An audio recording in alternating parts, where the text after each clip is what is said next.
Alright, guys. Go for it. What is this? Okay, wait, okay.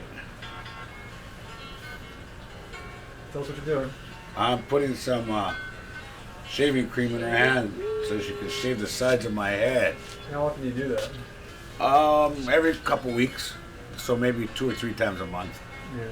Yeah, I think I shave it myself, but as requested. No. Start over. No, I don't. Okay. Don't say I made you do it. Say this is what happens every couple of weeks. Okay.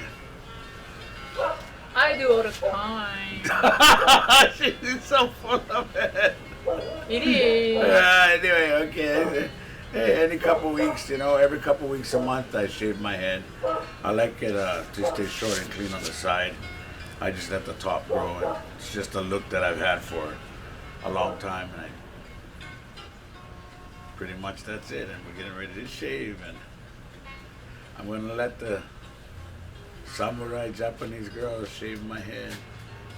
Okay, rinse your hand. Okay. Pew pew pew. Feels faster. Oh, Which side do you want it to go fast? Whichever side you want to do, man. You trust I know I'm supposed to go like this. Oh, you cannot do that. But I felt you, yeah. Put it in the I shoulder. saw that. You want the shoulder first? No, yeah. Shoulder first? Yeah. Kimchi. Yeah.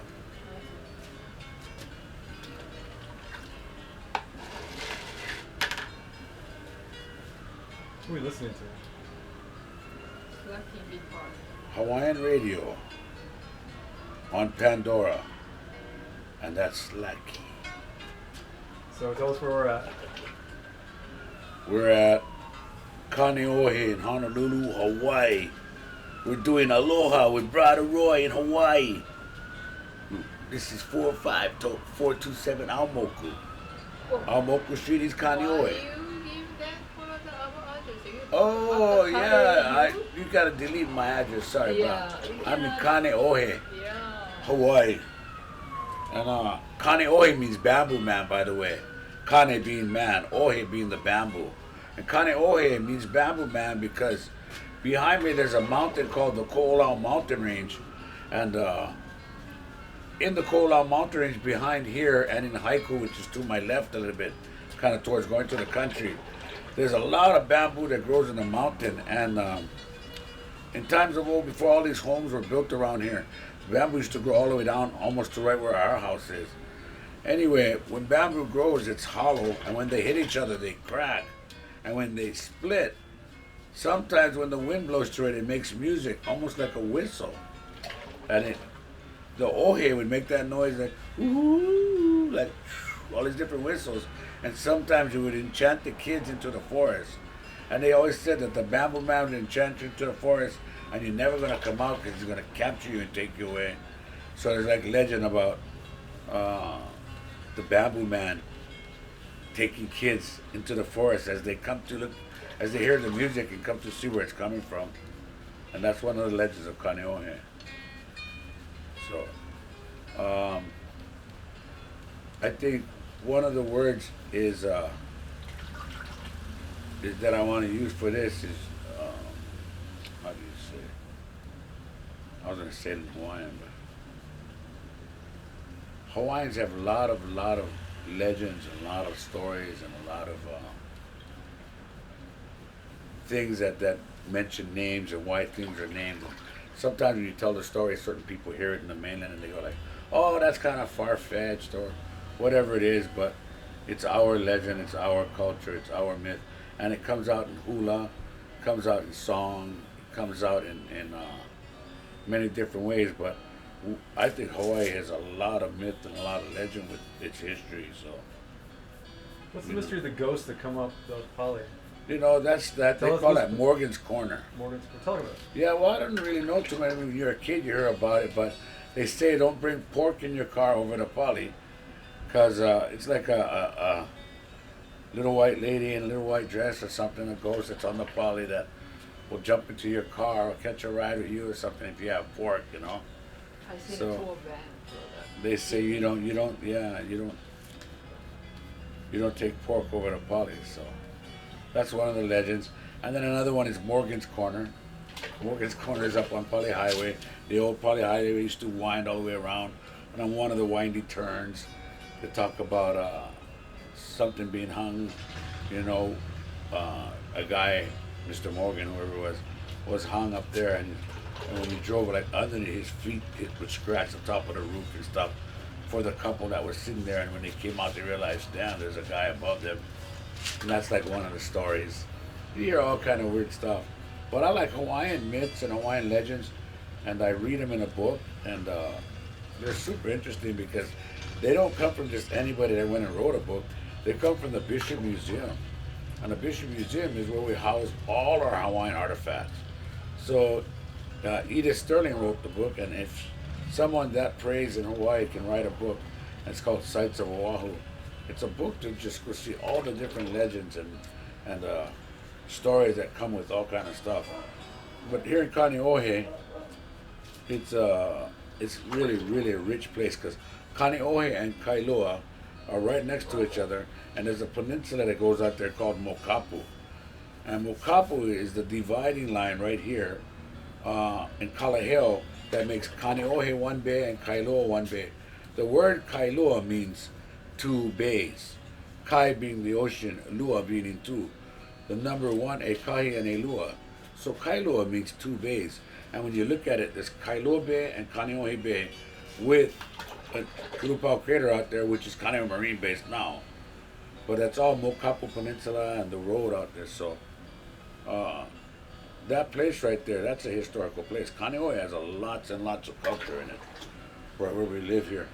Lots of culture. It talks about Ulupau Crater, which is out on the Marine Base, and a lot of burials out there. People like to bury themselves along the east side of the island because the east side of the island is where the sun rose every morning. Here in Kailua, there's Lanikai Beach, and Lanikai Beach means a heavenly sea. But a lot of the old Hawaiians wanted to bury themselves on the east side of these islands here because the sun always rose every morning. And they feel if the sun rose every morning, they would rise with the sun. So they wanted to bury themselves here on the east side so that they could come back to life again, meaning, maybe they're reincarnated. They didn't know what happened after that. So that's what Kailua was in old in that way. And in Kailua, there's like little islands right off the shoreline. Kailua's become pretty famous. But in those little islands right there, there's a lot of history about those little islands because they used to have rock shrines on them and heiaus out there so that the fishermen could leave the shoreline and go to heiau and pray and say that, can we go have a safe trip? Can we go catch fish? Press any button on the side. On the side, on the side. Say the top one. Sí, ay, ahora es cuando-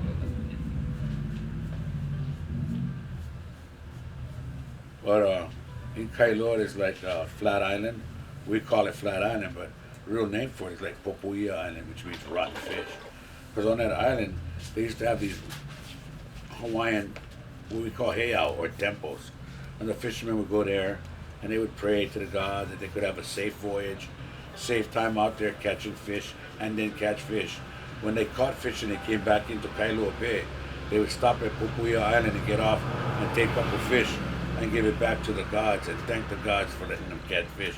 It's their way of saying thank you for a safe journey. Thank you. Here's the fish we caught, and here you can eat.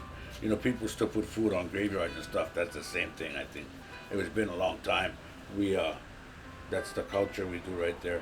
And that island, there's always a trade wind blows from the back of the island to the shoreline.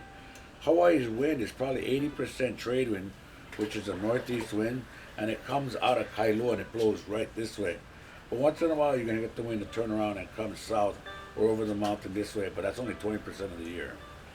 So having that 80% of the year where the wind blows from the ocean past Popuia Island and onto shore, it used to blow the smell of the stink fish all along the shoreline, and people, the old Hawaiians, really remember Kailua for being so stink.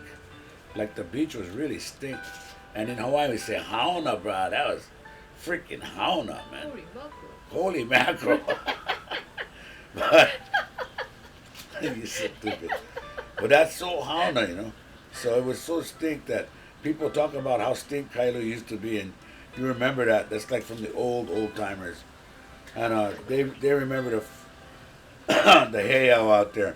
But then some big waves came when a storm came sometime back and washed the heiau out, and Popui Island became more nicknamed Flat Island, which is right in Kailo Bay. So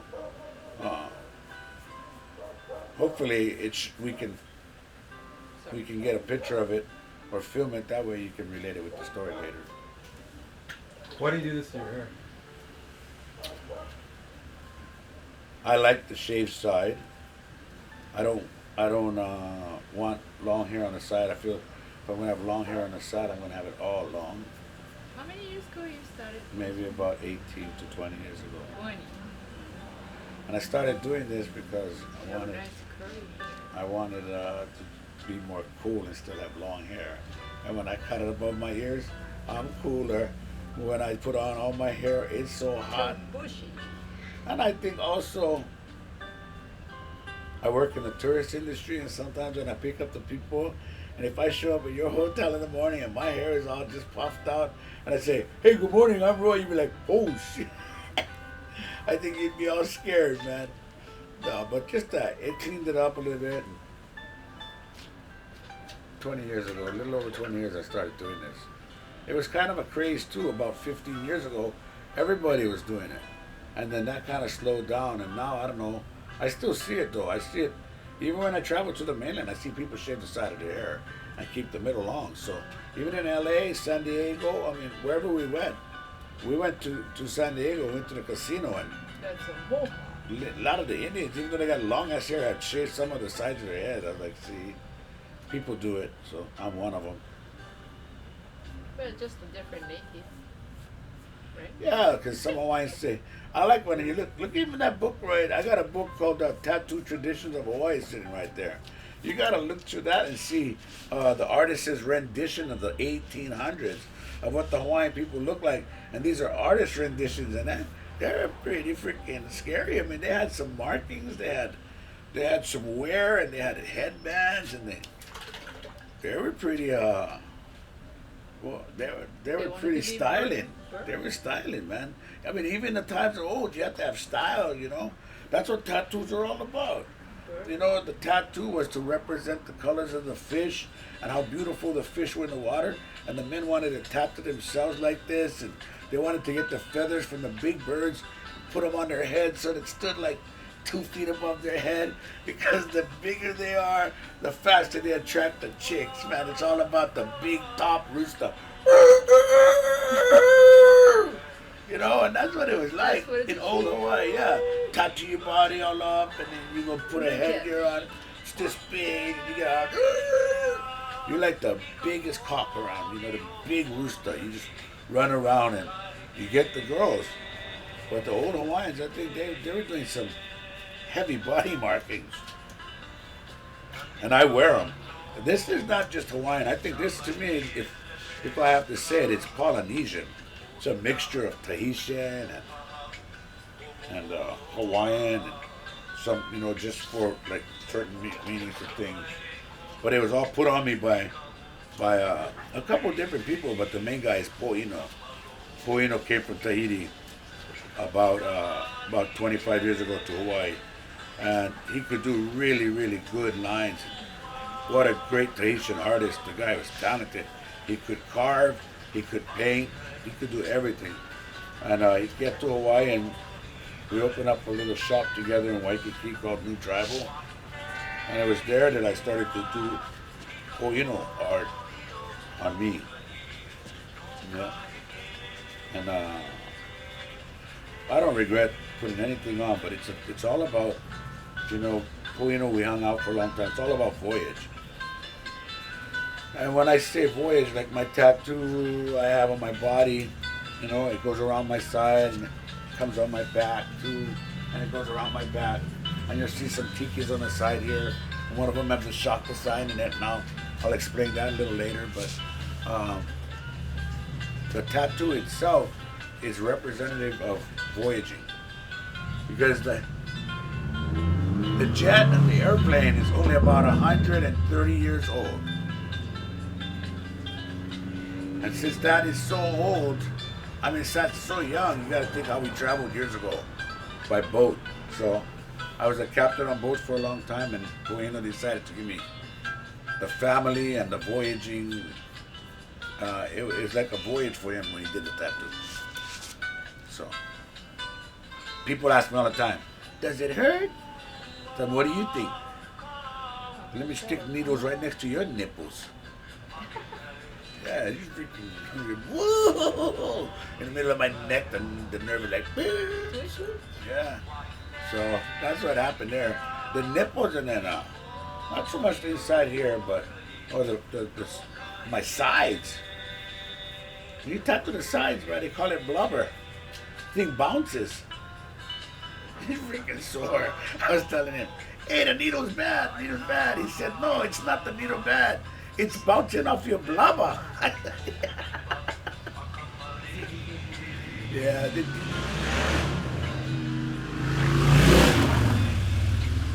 That's beautiful, quiet Kaneohe right there. You can hear the bamboo man. But actually, you know, there's still a forest out there. A bamboo forest, maybe not as big, but you're welcome to go check it out, but I ain't going with you. You can go by yourself. Just a little bit further. Yeah, right here. Yeah, right here. Don't forget to thank Sinai when we're down. We got about a minute left. Okay. That was good then. I did really good. Ikapoli o molokai no kaheke. How you feel? How I feel? Can you check over there, your hand? Whatever. A little bit right here. Right here. Feel them, huh?